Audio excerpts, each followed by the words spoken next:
On est prêt. Bien, bienvenue à cette séance ordinaire du Conseil du mercredi 18 février 2026. Avant de commencer, je vais vous le dire, mes yeux ne vont pas vraiment bien. Fait que ça se peut qu'on me corrige en cours de route. J'étais allée chez l'optométriste hier, fait que on me dit mes petits défauts de yeux et ça paraît. Je vois comme un petit peu flou ce matin.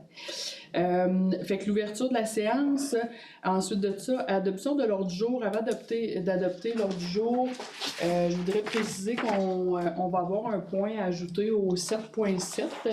On va avoir un 7.7 qui va être la collecte des ICI, signataire des ententes ajout.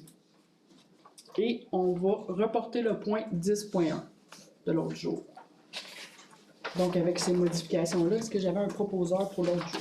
On a fait la proposition, c'est ça? Monsieur Ferron. Donc, on est déjà rendu au point 2.2, approbation du procès-verbal de la séance du 21 janvier 2026. Est-ce que j'avais un proposeur? Je propose. Madame Lafrance. En 2.3, correspondance, on a reçu une correspondance de Sport Québec pour nous annoncer l'ouverture de la période d'appel de candidature pour les 64e finales des Jeux du Québec provincial à l'hiver 2030. Fait que c'est la seule correspondance qu'on a reçue. Et j'en profite pour dire qu'il y a comme une petite séance d'information qui va avoir lieu vendredi. Je regarde M. Riopel, mais vendredi matin. Fait qu'on va aller chercher de l'information sur c'est quoi les obligations. On a quand même une bonne idée de c'est quoi les obligations pour recevoir les Jeux du Québec provincial, mais on va aller chercher un petit peu plus d'informations avant de se positionner sur cette offre sur la table. 2.4, Forum des communautés forestières. Il y a un forum qui va avoir lieu là, organisé par la FQM le 11 mars 2026 à Québec. Fait que c'est d'autoriser la préfète et le directeur de la foresterie, soit moi-même et Maxime Lavoie-Rio, à participer à ce forum qui va être d'une très grande importance avec tout ce qui se passe présentement et avec les élections qui arrivent à bon port très bientôt. Fait que ça serait d'autoriser les dépenses pour cette sortie. Je propose. Merci, M. Charette. Au point 3, on n'avait pas de point précis. On tombe dans le point aménagement. Le 4.1, c'est le schéma de couverture de risque en sécurité incendie. Fait que c'est un rapport d'activité annuel pour 2025 qu'on doit là, en faire la proposition à chaque année et envoyer le tout au ministère de la Sécurité publique. Est-ce que j'ai un proposeur? Je propose. Monsieur Matt. 4.2, le plan de sécurité civile. Fait que dans le fond, c'est on est comme l'hôtel de ville du TNO, donc on doit avoir notre propre plan de sécurité civile, la MRC. Donc c'est pour remettre à jour les personnes, les différentes responsabilités dans le plan. Fait que c'est juste pour en faire la proposition de cette mise à jour-là. J'en fais la proposition. Merci, M. Ferron.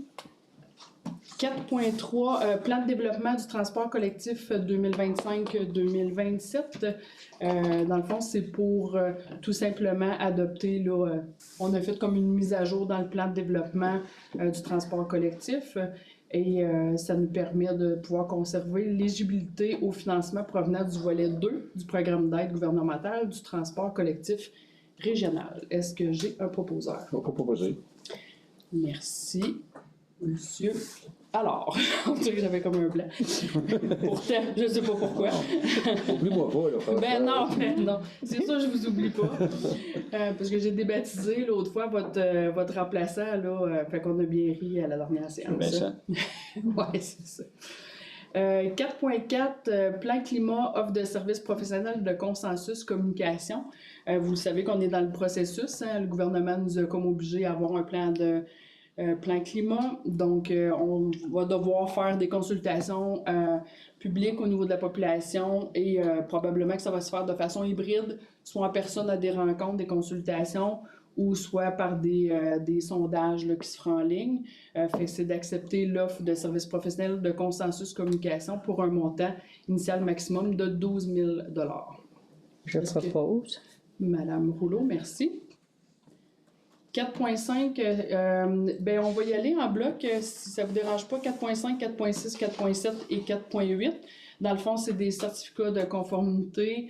Les 3 premiers, c'était pour la Ville de Val-d'Or et le 4.8, c'est pour Santa Paroisse. Fait que dans le fond, tout était conforme là, selon le schéma d'aménagement. Tout a été vérifié, donc accepté. Fait que est-ce que j'avais un proposeur pour le point 4.5 à 4.8 en bloc? Je propose. Merci, Madame Lafrance. On tombe dans le département développement local et entrepreneurial, le point 5. Pour le 5.1, c'est le Fonds québécois d'initiative sociale, le FKIS. On entend plus souvent parler FKIS, comité local, FKIS modification. Dans le fond, c'est pour venir modifier la composition du comité local. FKIS, considérant que Mme Lynne Meunier a quitté ses fonctions au sein de l'Office municipal d'habitation de Val-d'Or, on voulait avoir un représentant qui allait représenter la partie logement. Donc, on aimerait proposer la nomination de Mme Isabelle Boucher, directrice générale de la PIOL, en remplacement de Mme Meunier de l'OMH de Val-d'Or au sein du comité local FKIS, conformément au plan d'action régional de l'Abitibi-Témiscamingue. Est-ce que j'ai un proposeur? Je propose. Merci, M. Charette. 5.2, initiative en soutien au MRC dévitalisé. C'est un appel de projet. Le gouvernement, dans le fond, a comme ciblé les gens, il fallait qu'ils soient quand même, qui respectent certains critères. Donc, c'est le ministère de l'Emploi et de la Solidarité a mis en place le programme Initiative en soutien au MRC dévitalisé dans le cadre de la mesure Recherche et Innovation. La MRC, il y a 3 MRC en région qui ont été visés par l'appel de projet, dont la MRC Vallée-de-l'Or. Fait que l'objectif du programme, c'est la réalisation de projets d'expérimentation ou de recherche visant à améliorer la vitalité des MRC visés. Fait que ce serait pour une admissibilité à un programme d'aller chercher une aide financière d'un maximum de 100 000 $. Et l'objectif serait, par la SDLE, de dresser un portrait global des besoins actuels et futurs des entreprises du territoire en matière de productivité et de formation, des besoins technologiques et d'économie circulaire afin de mobiliser et d'orienter les partenaires du développement économique sur un diagnostic commun pour l'élaboration d'actions concrètes. Fait que c'est d'approuver, dans le fond, le dépôt d'une demande financière de 100 000 $ dans le cadre de cet appel de projet du programme Initiative en soutien au MRC dévitalisé et d'autoriser la préfète à signer l'entente à venir. Est-ce que j'ai un proposeur? Je propose. Merci, Mme Lafrance. 5.3, SDLE toujours, ESD Attractivité, Abitibi-Témiscamingue, place aux repreneurs. C'est pour, dans le cadre d'un appel de projet régional lancé par Attractivité Abitibi-Témiscamingue, en vertu de l'entente sectorielle en Abitibi-Témiscamingue, le service de développement local et entrepreneurial, le SDLE, et la MRC Vallée-de-l'Or a déposé sa candidature pour le projet et intitulé « Place aux repreneurs ». La candidature de la SDLE a été retenue pour la mise en œuvre d'un plan régional en entrepreneuriat dans le cadre de cette démarche.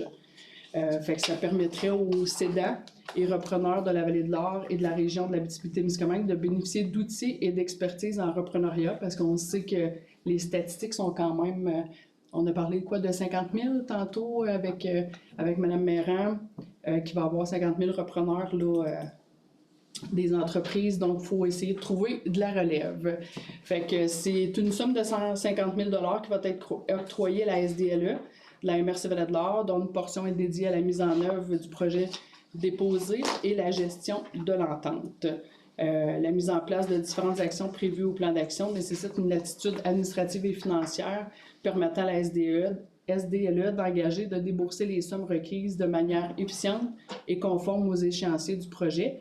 Donc, ça serait d'autoriser Mme Marie-André Méran à engager et débourser les sommes nécessaires à la réalisation du plan d'action du projet, conformément à un budget de 85 000 $ lié au plan d'action qui est déposé.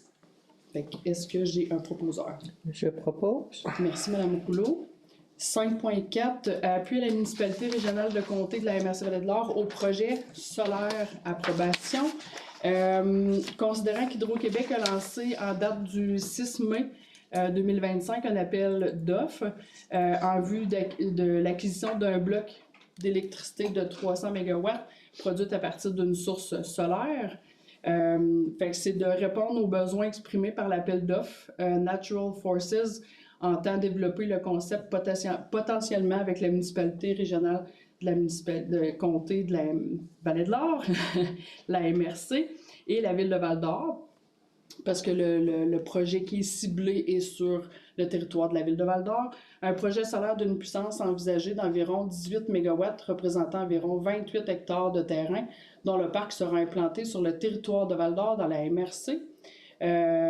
Le projet solaire demeure assujetti à l'obtention d'autorisation. C'est important de le mentionner. C'est pas comme si on donnait une approbation totale sur le projet. Il y a quand même des étapes. Fait qu'on accepte le dépôt de la demande dans l'appel d'offres. Le projet solaire demeure, c'est ça, l'obtention d'autorisation auprès des autorités compétentes, dont le BAP, le Bureau d'audience publique sur l'environnement, et également sur des études d'impact environnemental devront également être effectuées afin d'apprécier les conséquences de l'implantation du projet solaire sur l'environnement. Donc, on voudrait que la MRC appuie la présentation du projet solaire préparé par Natural Forces à Hydro-Québec dans le cadre de l'appel d'offres, sollicite également la Ville de Val-d'Or pour qu'ils fassent les mêmes démarches que nous, étant donné que c'est sur le territoire. Et ce qu'on a su, c'est qu'il y avait des démarches déjà de fait, que Marie-André Marant, directrice du service de développement local et entrepreneurial de la SDLE, soit la répondante désignée de la MRC pour faire toutes les démarches avec eux, et également M. Mario Sylvain, directeur de l'aménagement durable et directeur général adjoint, soit autorisé à signer la lettre de conformité à l'égard du schéma d'aménagement de la MRC de la Vallée-de-l'Or, et qu'il soit également désigné à titre de personne ressource au dossier ainsi que dans le suivi du projet solaire, parce que ça touche quand même l'aménagement du territoire. Est-ce que j'ai un proposeur? Propose. Merci, M. Allard. 5.5, transport collectif de Malartic, dépôt de demande MTQ, demande PAD TC, volet 2.1. Dans le fond, la MRC joue un peu, on dit toujours, le rôle de boîte aux lettres dans ce dossier-là, mais c'est vraiment pour le transport collectif de Malartic. Donc, ça passe par la MRC, assurer la gestion, de fonctionnement et l'exploitation du transport collectif sur le territoire de la ville de Malartic, de pouvoir là aller chercher des sous dans le programme d'aide au développement du transport collectif, volet 2.1, de demander au ministère de Transport et de la Mobilité durable l'octroi d'une aide financière de 50 500 $ pour les années 2025, 26 et 27, et d'autoriser M. Christian Riopel, directeur général de la MRC de la Vallée-de-l'Or, à signer tout document et de transmettre une copie de la présente résolution au ministère des Transports et de la Mobilité durable. Est-ce que j'ai un proposeur? Je propose. Merci, M. Charette. On est rendu au département des ressources humaines. Le 6.1, c'est toujours les différents mouvements de main-d'œuvre qui ont lieu à la MRC Vallée-de-l'Or. Le conseil avait délégué monsieur le directeur général, que j'allais dire, délégué au directeur général le pouvoir d'engager tout fonctionnaire ou employé. Donc, c'est de ratifier la liste des mouvements de main-d'œuvre déposés séance tenante et d'autoriser le directeur général à signer les documents afférents. Est-ce que j'ai un proposeur? Je propose. Merci, Mme Rouleau. 6.2, ressources humaines, technicien administrative, niveau, c'est un poste temporaire. Vous le savez, on a fait beaucoup de modifications dans les derniers mois concernant la collecte des matières pour les ICI, les industries, commerces et institutions, qui est entré en vigueur depuis le 1er janvier 2026.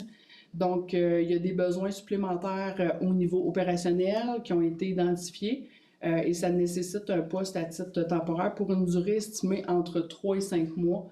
Dans le fond, c'est des bras de plus qu'il nous faut pour ce département-là afin que les opérations fonctionnent super bien. Donc, ça serait de procéder à l'embauche de cette ressource dès le mois de février et d'autoriser le directeur général à signer les documents afférents. Est-ce que j'ai un proposeur? J'ai fait la proposition. Merci, M. Ferron. 6.3, technicien en planification et entretien mécanique. c'est un peu dans la même veine dans le sens que c'est pour des besoins actuels et futurs liés à la gestion du garage des équipements et de la flotte de véhicules. Donc, c'est pour venir en aide au département en fonction davantage axé sur l'organisation et le suivi administratif des activités mécaniques. C'est d'assurer une meilleure planification et un suivi rigoureux des programmes d'entretien préventif. C'est de venir aider, là, dans le fond, dans ce département-là. Donc, les besoins opérationnels identifiés nécessitent l'ajout d'une fonction à raison de 3 jours par semaine et de procéder à l'embauche dès le mois de février 2026, de modifier la structure organisationnelle en remplaçant le poste de mécanicien par un poste de technicien en planification et entretien mécanique, niveau 3, à raison de 24 heures par semaine, et d'autoriser le directeur général à signer les documents afférents. Est-ce que j'avais un proposeur? Je propose. Merci, Madame Lafrance.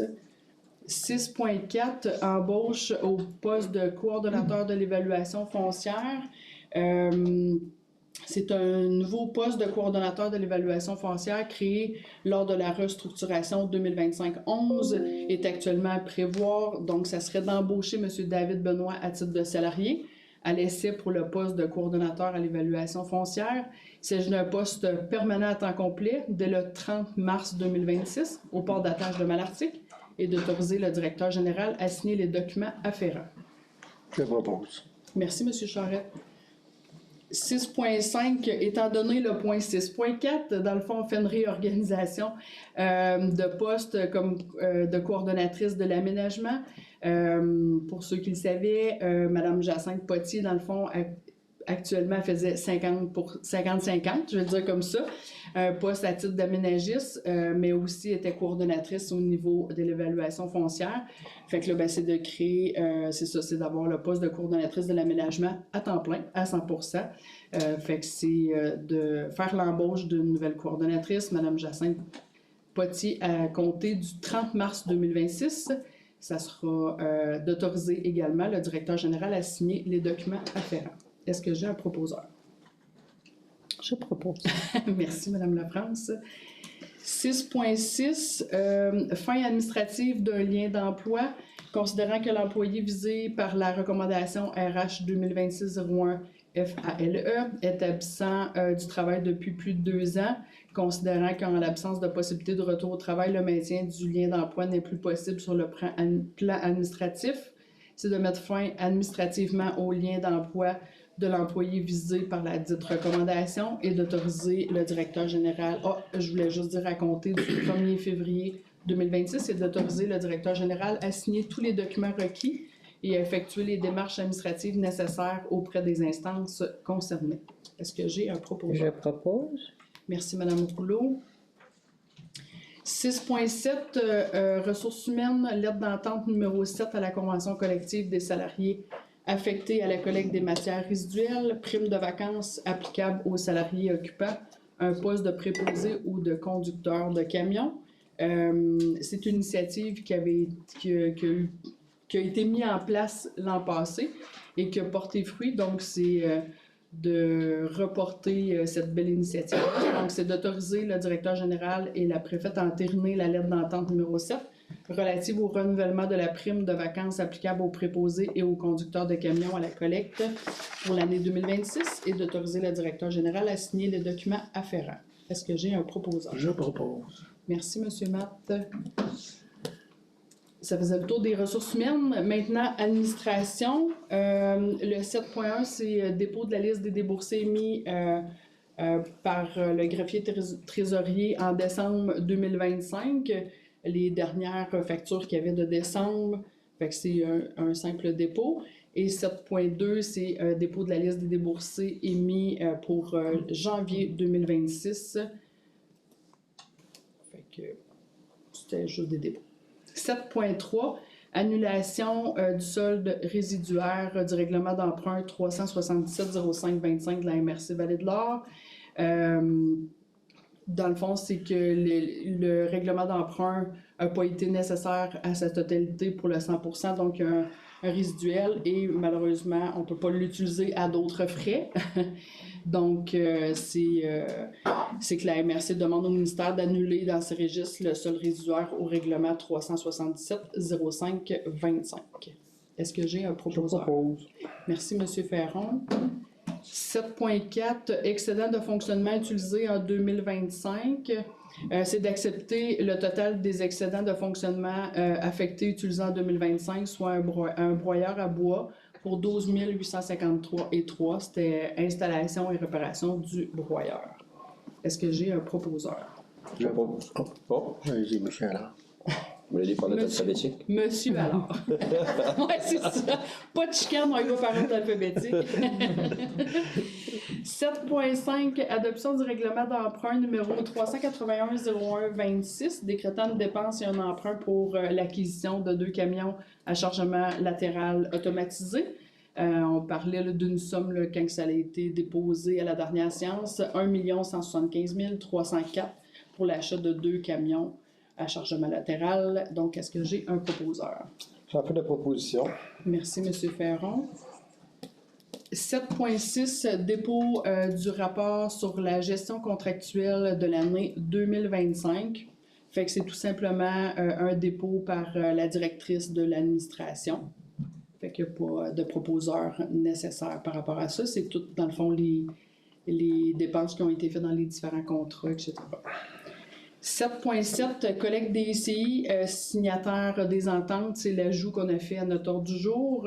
Fait que ce serait d'autoriser Mme Mélissa Allard, directrice de l'administration et directrice générale adjointe, volet opération, ainsi que Maître Marie-Hélène Bastien, directrice du greffe et de l'évaluation foncière, à signer au nom de la MRC les ententes de location et de collecte des ICI. Est-ce que j'ai un proposeur? Je propose. Merci, Mme Lafrance. Au point 8, on n'avait pas de point. Point 9 également. Au point 10, le 10.1, il est reporté. Donc, on est rendu au 10.2, le Forum régional sur l'eau potable 2026 par le CESAT. Considérant que la Société de l'eau souterraine d'Abitibi-Témiscamingue tiendra son Forum régional eau potable 2026 qui aura lieu les 19 et 20 février 2026 à Val-d'Or, donc demain, jeudi et vendredi, considérant dans la stratégie gouvernementale pour assurer l'occupation du territoire, la région de l'Abitibi-Témiscamingue est la seule région du Québec à avoir ciblé la priorité 5, soit assurer la saine gestion de l'eau de façon concertée et cohérente. C'est d'octroyer une aide. On est super fiers et en plus on a un représentant dans la salle. On est super fiers de pouvoir contribuer à une aide financière non remboursable de 5 000 $, le tout en conformité avec la politique du Fonds forestier, annexe D du service de la foresterie et de la gestion du territoire. Donc, est-ce que j'ai un proposeur? J'en fais la proposition. Merci, M. Ferron. Qui sera également un des panélistes demain. C'est comme Vendredi. une petite parade. Ça va être vendredi. C'est ça. Fait que on va contribuer également, en plus, financièrement, humainement, avec toute l'expérience qu'on a dans ces magnifiques dossiers. Point 11, il n'y avait pas de document. Point 12 non plus. Affaires diverses également. Donc, on est rendu au point 14, questions du public. Monsieur Corbeil. Madame la préfète, merci de me donner l'occasion de vous remercier pour la presque dernière décision que vous venez de prendre collectivement. Le Forum régional eau potable 2026 de la Société des eaux souterraines de l'Abitibi-Témiscamingue que j'ai le privilège de présider depuis 2024. C'est le 4e forum qui va se tenir, organisé par la SOSAT. C'est le dernier qui avait eu lieu, c'était en février 2022, ici même à Val-d'Or. Et on récidive cette année en ayant une programmation qui est centrée sur les dernières informations disponibles à ce jour pour prendre des décisions éclairées quant à la gestion de l'eau et aussi, surtout, à sa protection. C'est pas un hasard si ça se tient dans la vallée de l'Or, ce forum-là, c'est parce que c'est peut-être pas en termes de nombre de municipalités, mais c'est en termes de nombre de citoyens desservis. Dans la catégorie 1, c'est-à-dire les captages d'eau souterraine qui desservent 500 personnes et plus, on est le territoire de l'Abitibi-Témiscamingue qui est le plus concerné par la desserte en eau potable souterraine en termes de nombre de citoyens et de citoyennes. Alors, merci de supporter l'événement. Merci aussi d'y participer. Et vous m'avez enlevé des mots de la bouche tantôt quand vous disiez qu'il y avait même non seulement un soutien financier accordé, vous êtes avec la conférence des préfets de l'Abitibi-Témiscamingue à travers le programme Fonds Région et Ruralité volet 1 du MAMACH. Vous êtes les deux partenaires principaux de la tenue de cet événement-là. Et M. Ferron fera une présentation vendredi matin pour partager l'expérience de la zone de captation et de protection de l'aquifère de Malartic. Planification et action. Alors, merci M. Ferron aussi d'avoir accepté de partager ces informations-là. Alors, c'est ce que j'avais à vous dire et juste en terminant, quand j'occupais votre fonction, il y a quelques années déjà, vous savez que le féminin de préfet, c'est parfait. J'utilisais l'expression avec Mme Dallaire de Rouen-Noranda en Bolduc. Ça se fait dessus. C'est pas moi qui l'ai dit. Il me l'a souligné tantôt, puis j'ai dit, ouais, ça, je suis peut-être pas. J'aime pas le mot préfète, mais parfaite, moi, je veux pas trop aller là. En toute humilité, Ouais, ça c'est passe. ça. Ben, merci, M. Corbin. Puis honnêtement, moi, ça va être ma première expérience au forum. Puis j'ai bien hâte. Écoute, les choses bougent beaucoup. On a de plus en plus de préoccupations. Puis je pense qu'on doit en faire une priorité, notre eau potable. C'est une richesse incroyable qu'on a, surtout avec sa qualité en plus.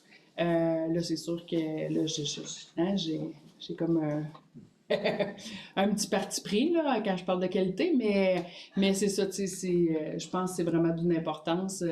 J'ai bien hâte, en tout cas, en espérant être une éponge, aller tout chercher ces informations-là pour être mieux outillée. C'est un peu mon objectif, en tout cas pour moi personnellement, et d'entendre les différentes expériences qu'il y a eu aussi là, avec les différents travaux qui ont été faits, représentation pour justement protéger les eaux de d'autres municipalités. Je pense que ça va être une belle expérience. Hein. Il y a des décisions importantes qui devront être prises au cours des prochaines années avec toutes les informations qui sont maintenant disponibles, qui ne l'étaient pas, avec les outils qui sont aussi maintenant à la disposition des territoires pour protéger ces zones de captage-là. Peut-être aussi la collaboration qui devrait être obtenue des entreprises concernées.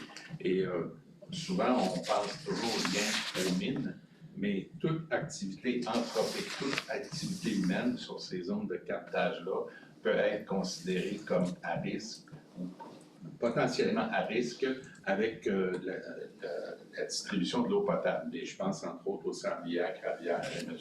Ferron est bien placé pour en parler, mais toute autre activité humaine, que ce soit les champs d'épuration, que ce soit les activités agricoles, de production agricole, etc. Alors, il faut être attentif à ces choses-là.